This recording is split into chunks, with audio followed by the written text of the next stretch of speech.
Hi ladies and gents, thank you for tuning in and watching the video. As always, my name is Glenn. I'm a property investor and a qualified mortgage broker. So today what I'm going to do is go through some of the hints and tips of when you're looking to buy your first investment property, buy to let, your next property, or even a property just in general. So let's go into the video.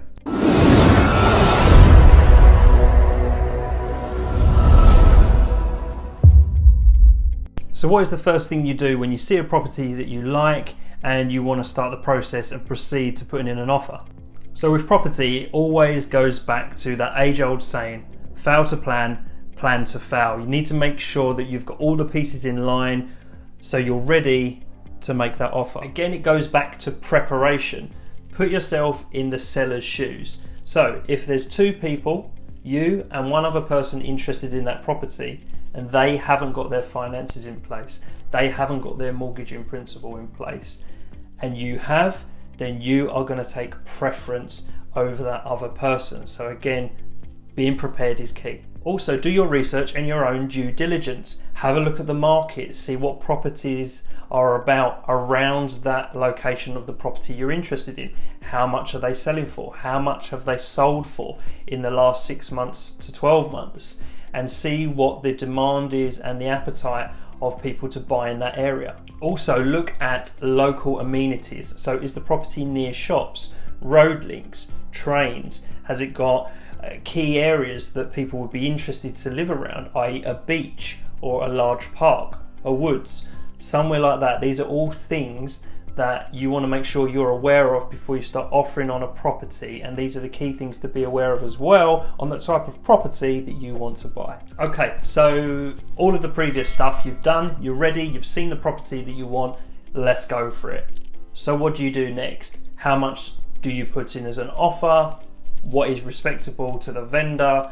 What is going to get declined? What isn't going to get declined? Again, it goes back to what are your figures? What have you calculated that you can go to as a maximum that's going to give you the right yield and the return on investment? So don't fall into the trap of getting into a bidding war and going up and up and up, because if it doesn't suit your figures, remember it's an investment property, then you need to draw a line and walk away. Now, as an investment property, it's always good to go in with a slightly lower offer, but also a respectable offer. What you don't want to do is upset the vendor or the estate agent and make them think that you are not a serious investor. So be respectful with your offer, but also make sure that you do go in with a realistic offer underneath to start with and then work from there. Another thing is hold your nerve. Don't be too eager to agree on a price. You're in a great position. So if you have no chain and your finances are in place, then that is the best that a vendor and an estate agent could ask you to be in, unless you're a cash buyer with no mortgage. Also, building a relationship with the local estate agents. Make sure that they know that you are a serious investor and this is something that you are looking to do. Tell them what your plan is. You know, they may look for other properties that are on the market or haven't even come on the market yet and give you preference and give you a heads up because they know that you are a great buyer for their vendor who are selling the property. Communication and speed is also really important in this process. Communicate with the estate agent to make sure that they can communicate with the vendor. They then know that you're serious.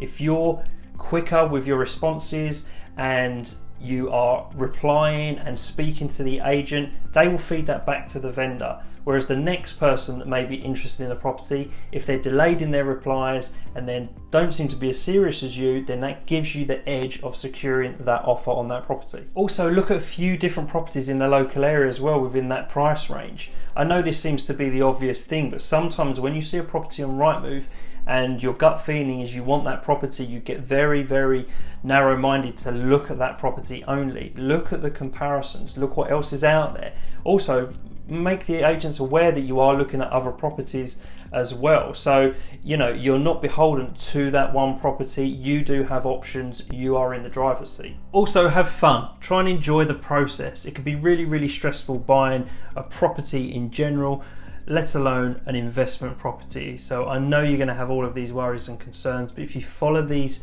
steps, then they are really going to help you in making that process a little bit less stressful.